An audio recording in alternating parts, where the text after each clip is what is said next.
Alors, point de mire 2.1 en mathématiques 306, relation réciproque et fonction.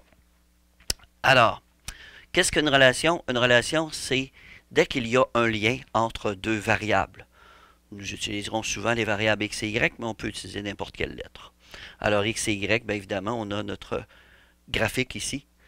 Donc ici, c'est notre variable dépendante, y, et x, notre variable indépendante.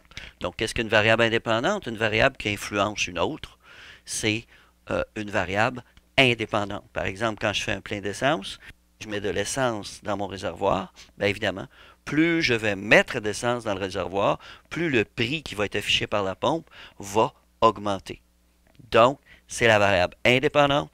Plus elle augmente, plus elle de l'autre, qui est la variable dépendante. Donc, elle est influencée par la variable indépendante.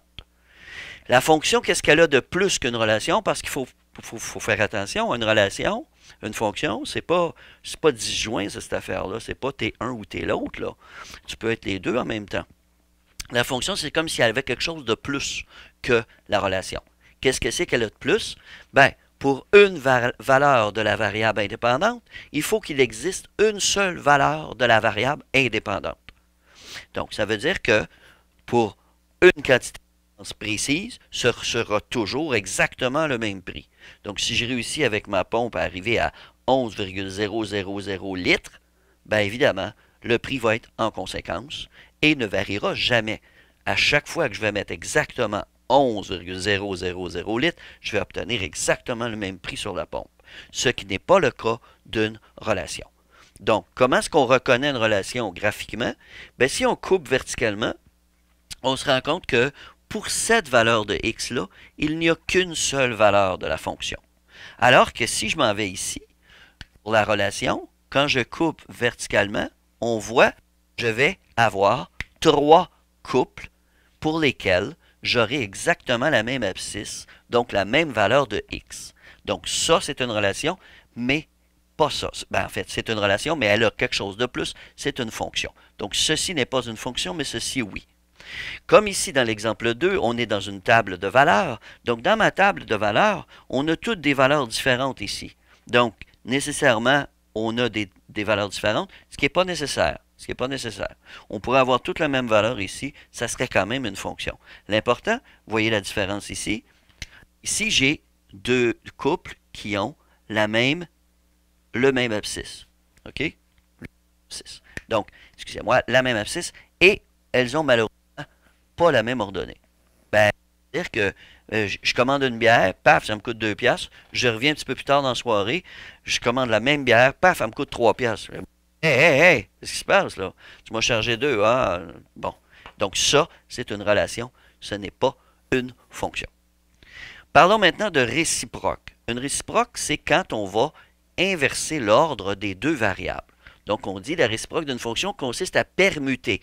Permuter, ça veut dire changer de place les deux coordonnées de chacun des points qui créent la fonction. Donc, par exemple, ici, cette ligne-là, ici, elle part au point moins 4, moins 3. Ce point moins 4, moins 3, je vais le changer de côté. Il va devenir le point moins 3, moins 4. Ce point-là qui était 5, 4 va devenir le point 4, 5. Et ensuite, je relis. Donc, cette fonction-là, c'est la réciproque de celle-là. On remarque, dans ce cas ici, que la réciproque et la fonction de base sont toutes les deux des fonctions, en plus d'être des relations. Parce que quand je coupe verticalement, je ne coupe qu'à un seul endroit. Dans ce cas ici, j'ai une fonction, 1, 8, 2, 12. Je vais inverser mes coupes, 8, 1, 12, 2, 16, 3 et 24, 5. Il faut faire très attention dans le cas d'une réciproque. Quand on est dans un contexte théorique, comme ici, on ne voit pas beaucoup à quoi ça sert une réciproque. Mais si vous allez voir à la page 1, le numéro 12, numéro que j'ai fait en classe, ben vous allez voir l'utilité de ça. Dans à la page 61, numéro 12, on parle de la vitesse qui influence la distance de freinage. On nous dit, plus ta vitesse est grande, plus la distance de freinage va être élevée. Donc ça, c'est la fonction.